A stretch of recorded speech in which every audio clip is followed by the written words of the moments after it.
Unajua unaanzia. Kwa maji mengi.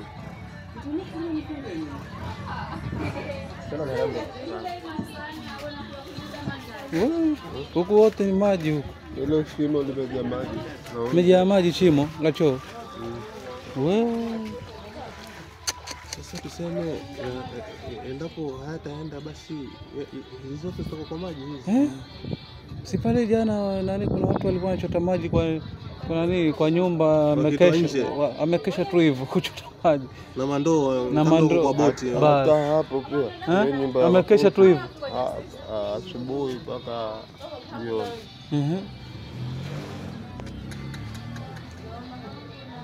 Sasa mtaro wenye alikuwa anachimba si kule juu kule. Kwa wapi? Kule wenye alikuwa unaelekea. Ni chini. Ni chini. Unaona hapa kwenye post ya stima kupitana ndani hivi ndio kuna jiziwa hapa katikati. Basi hapo ni kama haitaondoka. Haitaondoka sasa. Arobo kusira fine. Posi moyo.